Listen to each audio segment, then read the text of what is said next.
معززو حاضرین، الہ العالمین دی زمونږ او ستاسو راتګ جمعات ته په خپل دربار کې قبول او منظور وګرځئ.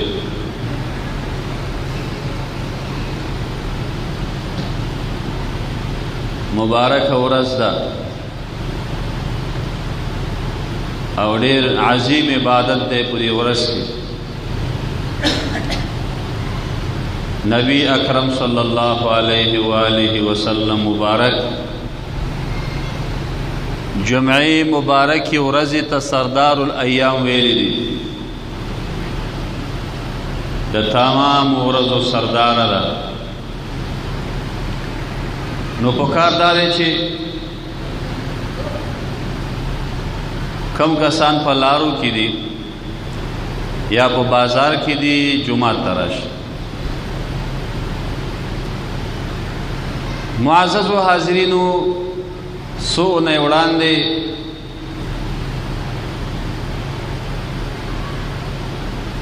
موږ او تاسو د زوجینو حقوق بیانول، د میرمنې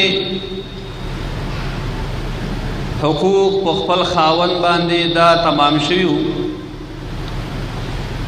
او د خاوند حقوق په خپل میرمنې باندې څه اندازه بیان شوي او څه پاتې دي.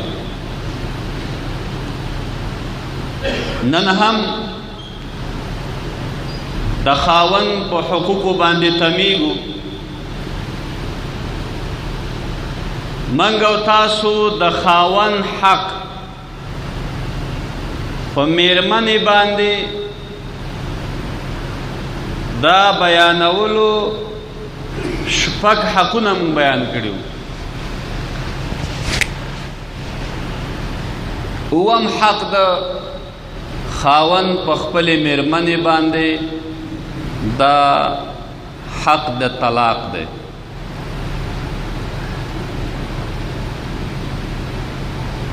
خاوند میړه حق د طلاقو لري او میرمنه حق د طلاقو نه لري.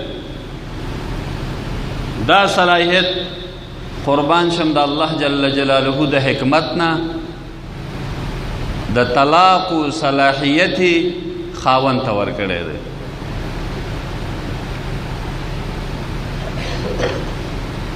اگرچه اروپایان، کفار، سیکولران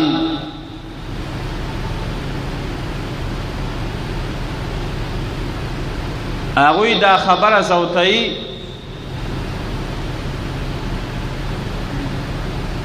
چې باید دا طلاق د میړه او د ښځې په مابین کې مشترک وي.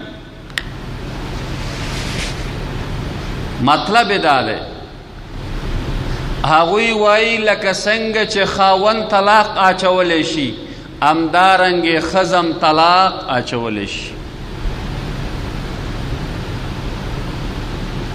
لکه څنګه چې په اروپا کې د سیکولر نظام دود شوی دی، هغوی غواړي چې په امت مسلمه کې دا د سیکولر نظام دود او دستور شي. خو لیکن دی کې چې طلاق و حق ښځې ته ورکړی شي او خو موږ ورکولی نه شو، الله نه دی ورکړی. الله جل جلاله حکیم ذات دی، هر کار یې د حکمت څخه ډک دی. ښځې ته الله جل جلاله د طلاق و حق نه دی ورکړی. ډېر وجوهات دي. یوه وجه یې دا ده ښځه په دین کې ناقصه ده، دین باندې نه پوهېږي. آیا دا طلاق زو اچوم ما ته تاوان ډیر کوي که فایده یې ډیره ده؟ ښځه په دې نه پوهېږي. دویمه وجه یې دا ده ښځه ډېر زر په احساساتو او په جذباتو کې راځي، او چې کله ښځه په جذباتو کې راشي بیا د هر څه د خولې نه وباسي. که دا د طلاقو حق الله مېرمنې ته ورکړی وی نو لویه ستونزه به پیدا شوې وه. د ورځې به 10-15 طلاقه به دې مېرمنو خپل خاوند ته اچول. د الله شکر ګزاره یو موږ نارینه الحمدلله یا الله ستا ډېر شکر ګزاره یو چې ښځو ته د طلاق حق نه دی ورکړی. په واده باندې په نکاح باندې ټول مصارف میړه کوي، په لکاو پیسې مصرفوي. ښځې ته څه معلومات کیږي چې واده څومره زور لري؟ معلومات کیږي نه. ښځه صرف په تمئ غاړکۍ راته واخلئ، غوږوالی راته واخلئ، ګوتمه راته واخلئ، بسم الله راته واخلئ، صرف غواړي او زور خو ورته نه معلومیږي چې دا پیسې له کومه کوي زما میړه. نو د واده او د نکاح اهمیت ښځې ته معلوم نه. چا چې ودونه کړي د هغوی نه چې پوښتنه وکړي چې څومره زور لري، نو په دې خاطر باندې ښځه په د نکاح کې دومره تکلیف نه تیروي. که د طلاق و حق هغه ته ورکړ شوی وی نو به ډېر طلاقونه اچول. نارینه ته چې تاوان او مصرف او په ټولنه کې ژوند کوي، ښه او بد باندې پوهېږي، شرم باندې پوهېږي، حیا باندې پوهېږي، چا سره مخ کېږي باندې، خلک به راته طلاقي ووایي، خلک به راته پیغور راکړي. که هر څومره سخت دی نارینه یې په ځان باندې تېروي. ښځه بیا دا شی نه لري، نه میدان لري نه شرم او دا شی نه لري او نه پوهېږي په دې شیانو باندې اکثرې ښځې. نو په دې خاطر باندې الله جل جلاله د طلاقو حق نارینه ته ورکړی دی. اروپا کې ښځه طلاق اچولی شي. همدا وجه ده په 100 کې 40% په کال کې اروپا خلک چې دي هغوی خپل ښځې چې دي خپل میړه ته طلاق ورکوي. په 100 کې 40%. زموږ یو ملګری دی زموږ کلیوال دی، وایي بلجیم کې یو کافر وایي راغی ما ته یې ویلي چې سبا زما د مور واده دی په فلاني هوټل کې. وایي ما ورته ویلي چې ستا د مور څنګه واده دی، ستا خو پلار ژوندی دی؟ وایي نه، وایي دواړو مشوره کړې ده، زما پلار ته طلاق اچولی دی، وایي سبا چې لاړو هوټل ته نو په دې هوټل کې هغه زوړ میړی مو او دا نوی میړی مو او د نکاح مراسمو هغه پخوانی میړی هم خوشحاله و، نوی تازه هم خوشحاله دی، ښځه هم خوشحاله ده، زوی هم خوشحاله دی. ځکه هغه غیرت نه لري، بې ایمانه دی، بې وجدانه دی، بې ضمیره دی، بې پښتو دی، بې دینه دی. کافران غواړي چې ټوله دنیا ځان غوندې بې دینه کړي. خو راځو خپلې خبرې ته. طلاق و حق الله جل جلاله خاوند ته ورکړی دی. ښه متوجه شي. نبی علیہ السلام مبارک فرمایي چې 3 شیان دي، د هغوی رښتیا هم رښتیا دی او د هغوی ټوکې هم رښتیا دي. یو په هغوی کې طلاق دی چې طلاق دی واچو، که په غصه یې که ټوکې کې په هر صورت کې طلاق دی واقع کېږي. یوازې د لیوني طلاق نه واقع کېږي. د لیوني داسې لیونی چې لیونی مطبقه وي، په ګټه او تاوان نه پوهېږي، په ګندګي کې ګوتې وهي، کمیس او پرتو غورځوي، د دې لیوني بیا طلاق نه واقع کېږي. ما ګوره دا خبره بار بار کړې ده چې کله درته غصه درتله نو قسم خورئ. قسم چې وخوړل شو کفاره لري، خو لیکن طلاق بیا موږ او تاسو یو طرف ته پښتو دی یو طرف ته دین دی. که پښتو رانیسو دین رانځي که نه، همیشه بیا زنا کوه، او که دین نیسي بیا خو ښځه درنه لاړه. دې ته موږ نه شو ټینګېدلی افغانان خاص کړه. غیرت دا تقاضا نه کوي چې ښځه چاته پرېږدي. جهنم خلک قبلوي، ښځه بیا څوک نه پرېږدي. نو طلاق یو خطرناک موضوع دی. نبی علیہ السلام مبارک فرمایي په ټولو روا کارونو کې بدترین روا کار دا طلاق دی. الله دې موږ وساتي. د الله خوښ نه دی.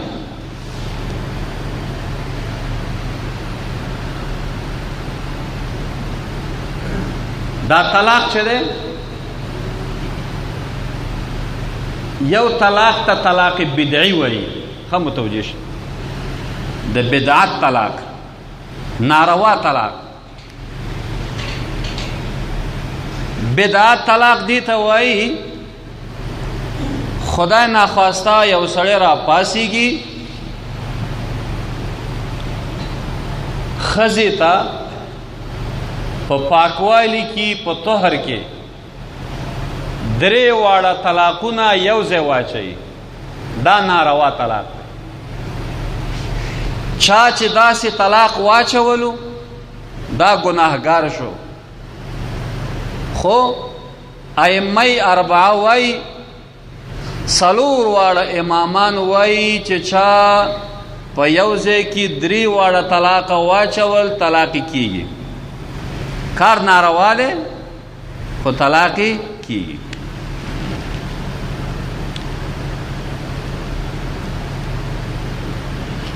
دې ته طلاق بدعت وایي، ناروا طلاق. دا ځکه ناروا دی چې تا ځان ته چانس پرې نه ښوده، ځان ته د لاره پرې نه ښودله. که پښیمانه شي بیرته ورته رجوع وکړي، دې ته د لاره پاتې نه کړله. دویم طلاق سنی دی، سنت طریقه طلاق. دا نه معنی چې دې کې ثواب دی، خو نه، مقصد یې دا دی چې طلاق اچې مجبوره یې نو په دې طریقې به اچې. ښځې باندې حیض راغی، حیض نه پاکه شوه او تا ورسره کوروالی نه دی کړی، په دې پاکوالي کې یو طلاق ورته واچوي، نورې پرېږدي. میاشت بعد بیا ور باندې حیض راغی، حیض نه پاکه شوه، غسل یې وکړه، تا ورسره کوروالی نه دی کړی، دویم طلاق ورته واچوه. سوچ وکړه، که بغیر د ښځې نه سات تېرېده، یوه میاشت تېر شوې ده که نه، نو که بغیر د ښځې نه سات تېرېده دویم طلاق هم واچوه، او که نه تېرېده بیرته پښیمانه شه، زما ښځه ما نه سهو وشو، د نکاح تړلو ته هم ضرورت نشته، ستا ښځه شوه، خو ستا په دفتر کې 2 طلاقه پاتې شو، تر اوسه 3 وایي. که دویم دم واچو، 2 میاشتې بعد بیا په دې باندې حیض راغی، حیض نه پاکه شوه، بیا سوچ وکړه چې بغیر د دې ښځې نه ستا سات تېرېږي او که نه. که د سات تېرېده خو 3 هم واچوه چې لاړه شي، عدت یې تېر شي، او چا سره چې نکاح کول غواړي وده کړي، ته ځان ته بله ښځه وکړه. او که چېرته بغیر د ښځې نه سات نه تېرېده، او جدیده ښځه چې کوي 10 لک روپۍ تاوان او مصرف راځي نو بیا سر دې وګروه بیرته همدې ته رجوع وکړه دریم طلاق مه اچوه دا سنت طریقه طلاق دی دې کې فایده څه ده فایده دا دی چې تا ته چانس پاتې کیږي چې بیرته رجوع وکړي که پښیمانه شي نو بیرته کولی شي چې رجوع وکړي الله دې موږ او تاسو طلاقونه وساتي تفصیل ډیر دی خو تاسو په ملاله نشي په دې خبرو بیا دا طلاق چې دی په خپل کور کې 15 قسمه دی په اعتبار د مشروعیت او غیر مشروعیت درې 15 قسمه دی اول طلاق ته فرض طلاق وایي ښه متوجه شي په تا باندې طلاق اچول فرض دي چې بیا طلاق واچوي دا کوم یو طلاق دی چې کله د میرمنې او د خاوند په مابین کې اختلافات مشکلات خفګان دومره جوړ شي چې منځګړي حاکمان د دې په مابین کې د اختلافاتو ختمولو په خاطر هلې ځلې وکي او د دوی د اختلافات نه ختمیږي نورې چاره نه بیا په دې وخت کې چې د طلاق فرض د میړه باندې چې طلاق واچي ځکه چې خدا ناخواسته دینه دښمني پیدا نشي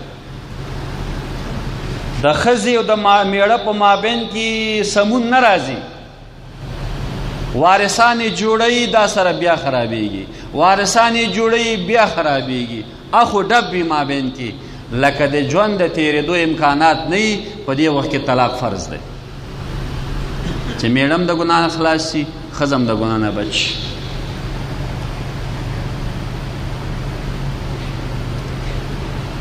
دویم طلاق حرام دی حرام ګناه ده حرام طلاق دا دی چې یو خاوند را پاسیږي بغیر د کم مشکل نه په ښځې کې مشکل هم نشته عیب هم نشته جنګونه هم نه کوي اطاعت هم کوي خو سره د دې نه خاوند را پاسیږي طلاق ورته واچي دې ته حرام طلاق وایي دا ګناه دی نبی علیہ السلام مبارک فرمای لعنت دی په هغه انسان باندې چې بې موجبه طلاق اچي ضرورت د طلاق نه دی طلاق اچي دا حرام طلاق دریم طلاق مکروه طلاق دی مکروه طلاق دا دی چې ښځه کې مشکل نشته خو دا میړه د مرګونی په ناروغۍ باندې اخته دی ډاکټرانو ورته جواب ورکړی چې ته نور مرې دا میړه دې لپاره طلاق واچوي چې دا زما ښځه زما د مرګ نه وروسته زما په میراث کې برخه وانخلي د میراث نه تښتي دې طلاق ته طلاق مکروه وایي که چېرته داسې یو خاوند چې په مرګوني مرض باندې ناروغه دی طلاق یې ورته واچو ښځه لان په عدت کې وه 3 حیض یې پوره شوي نه و چې میړه یې مړ شو بیا هم په میراث کې حق لري ښځه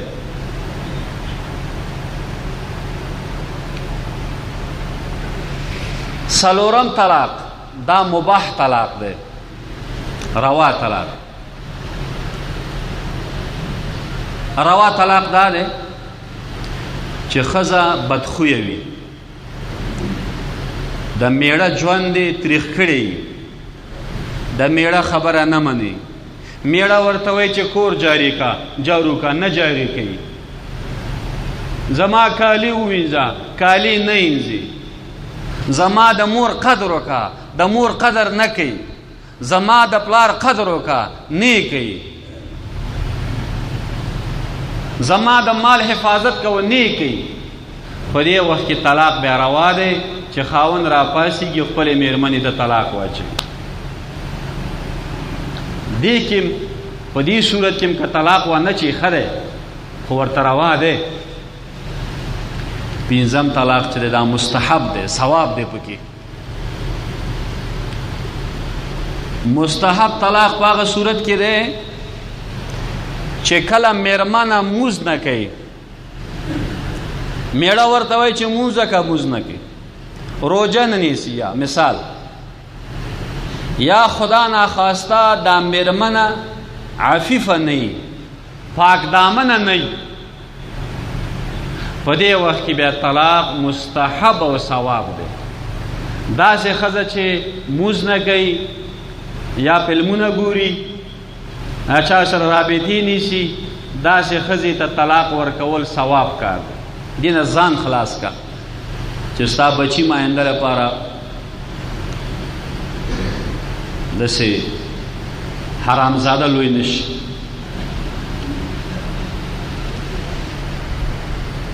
دا د طلاقو صورتونو چې ما درته ویلي.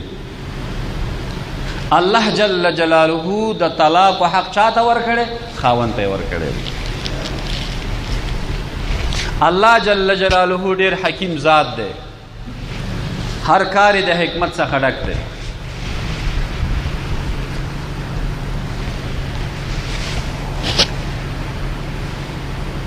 آتم حق د خاوند په خپلې مېرمنې خدمت کول دی. ښه متوجه شئ، مېرمنه دا به د خپل خاوند خدمت کوي تر څو چې د دوی دا د کورنۍ ژوند په صحیح معنا باندې تیر شي.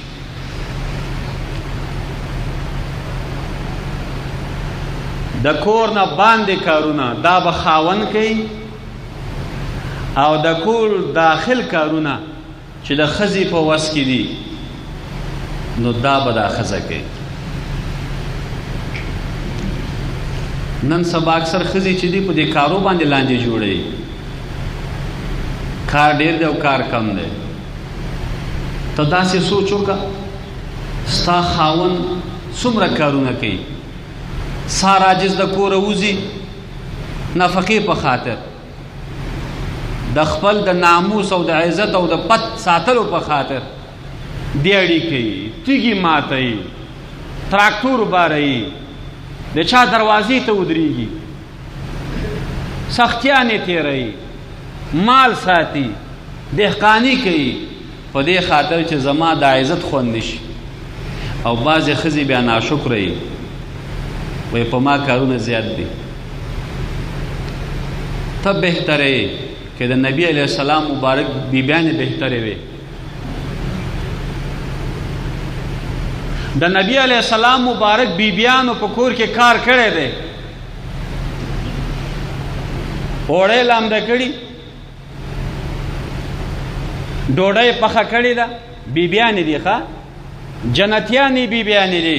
زموږ او ستاسو د ستر پیشوا محمد رسول الله صلی الله علیه و آله وسلم مبارک بیبیانې دي، په نص قرآني سره جنتیانې دي. زموږ او ستاسو میندې دي، هغوی نه خو ته محترمه نه یې که نه ګریوان کې سوچ وکړه لږ. په شي کې متل دی کچنگاٹ پہ ریو پائی لکھیا 5 سے زندگی ستا تارات کی غن وقت بیٹھے کنتے زیادتے کی 5 ستیشر ظلم کی کنتے ناروال ہم کی کنتے میں عاجزی بیجا تکلیف دیئے گی زور دیئے گی عذار دیئے گی. معزز و حاضرینو ابن علی سے فرمائی وی ما تا حضرت علی سے پویلی تاسو لږ ما ته متوجه شئ. وی ما ته حضرت علی سے پویلی چې آیا زه تا ته هغه قصه ونکم چې زما او د بیبي فاطمه زهرا رضی الله تعالی عنها مبارکې په مابین کې دا واقع پیښه شوې وه. وی ما ورته ویلي چې قصه راته وکړه. وی حضرت علی صاحب راته وویلې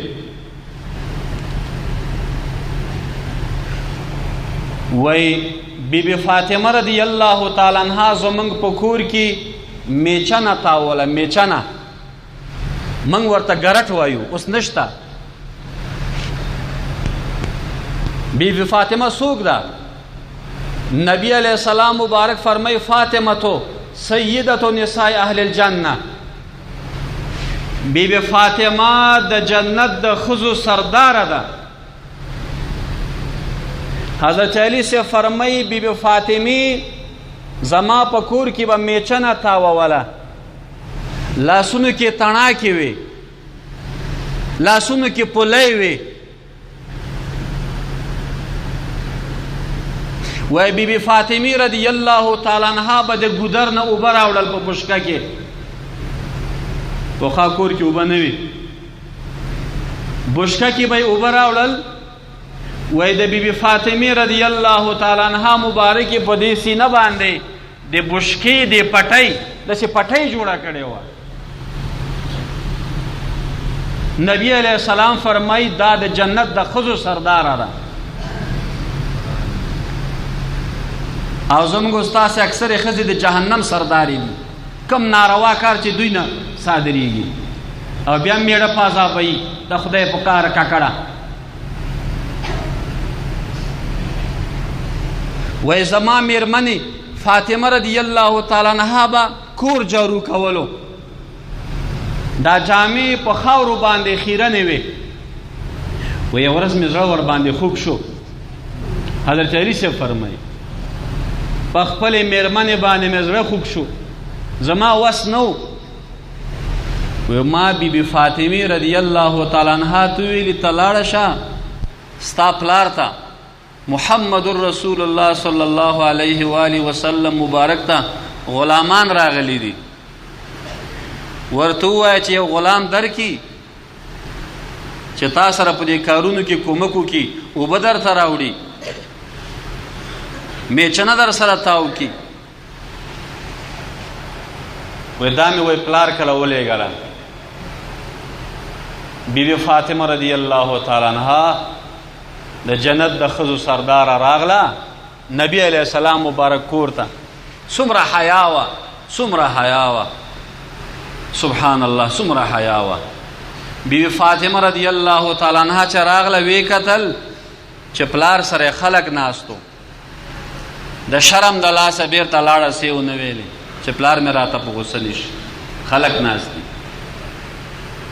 کور ته چې راغله حضرت علی رضی الله تعالی عنہ مبارک ورته وایي چې تا ورته څه ونه ویلې؟ بی فاطمه رضی الله تعالی عنها ورته ویلي چې خلک ناستو ما ته حیا راغله. وایي زم در سره زم، دواړه ځو.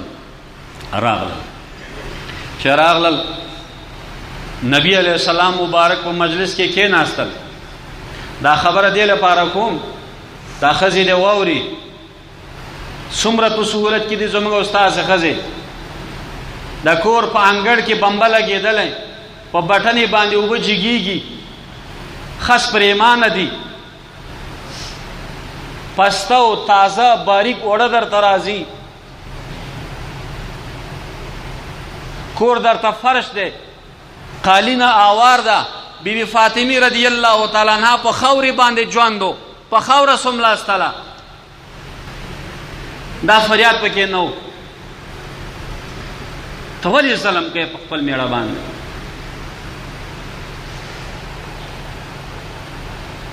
نو چې هلته ورغلل بیبي فاطمه رضی الله تعالی عنها بیا هم شرمېږي، ورته څه نشي ویلی. نبی علیہ السلام مبارک ورته وایي لورې چې ضرورت خو به نه لري. بیا چوپه شوه، شرم د لاس.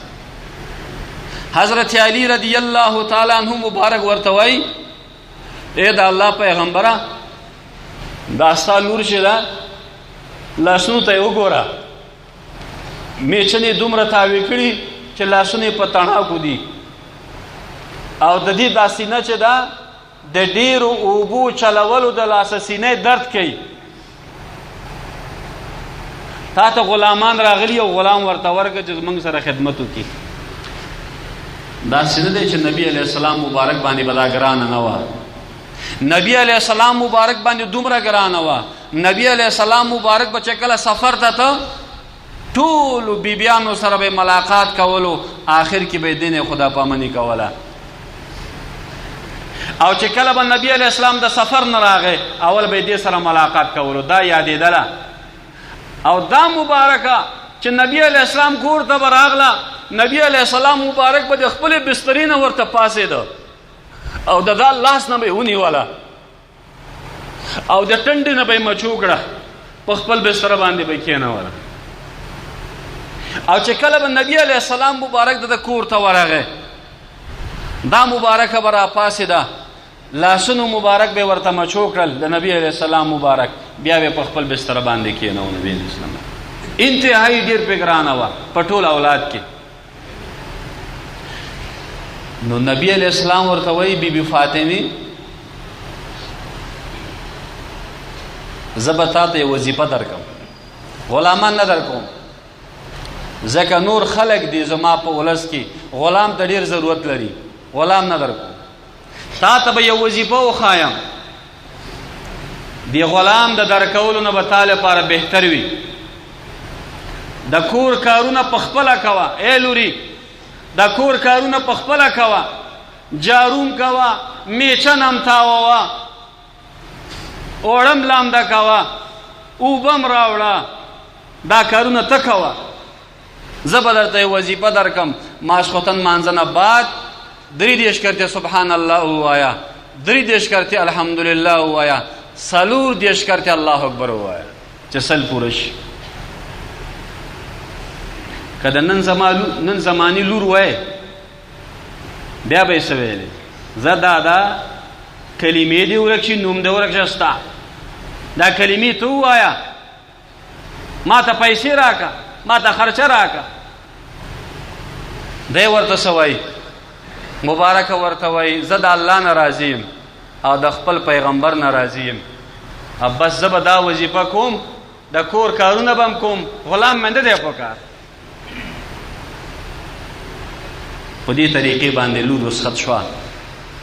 بیا حضرت علی صاحب راغوښته، ای حضرت علی صاحب خیر دی، دا د کور کارونه چې دي دا بعضې کارونه دا په ښځې باندې لازم نه دي، په پټې پوهې که دا د خپلې لورکۍ مخې ته دا خبره ورته ونه کړله چې هغه زړوره نه شي، بیا لانجې ونکړي زما زوم سره. ورته ویلې حضرت علی صاحب ګوره دا دومره کارونه چې ورباندې کوې دا پې حق نه لري، ته هم ورسره کومک کوه، خیر دی. خو خپلې لور ته یې ویلې کور کې کار کوه. معززو حاضرینو، د نبی علیہ السلام مبارک بیبیانو نور بس کوو. نبی علیہ السلام مبارک بیبیانو، نبی علیہ السلام ته بستره اواروله، ډوډۍ ورته پخوله، نبی علیہ السلام مبارک سر به یې ورته ګمنځولو، نبی علیہ السلام مبارک به یې کینو، دا سر مبارک به یې ورته ګمنځولو، سر مبارک ته به یې تیل لګول، نبی علیہ السلام مبارک ته به یې مسواک لمدولو، نبی علیہ السلام مبارک کالی به یې وینځل. د نبی علیہ السلام مبارک کور کې چې څومره ضرورت دی چابي کوو به نبی علیہ السلام مبارک به چابي که چې دی مبارک به ستړی. خو دا زموږ ستاسو ښځې اکثر درته وایم ټول نه، دا ډېر مفت آموخته شوي دي د موبایل د لارې چې دا خبرې ثبتېږي، دوی نه زما دا غوښتنه ده، ګورئ کم ښځه چې خپل خاوند بازابوي، نبی علیہ السلام مبارک فرمایي د دې ښځې عبادت نه قبلېږي، په دې باندې د الله غضب دی، د ملایکو لعنت دی، د تمام مخلوقاتو لعنت دی. نو خپل میړه سره حسن معاشرت وکړئ. الله جل جلاله دې موږ تاسو ټولو ته په دې خبرو باندې عمل کولو توفیق راکړي. وخت پوره دی، یو 2-3 حقوق پاتې شو، انشاءالله بیا به که وخت باقي وي بیا به انشاءالله آینده جمعه کې وکړو.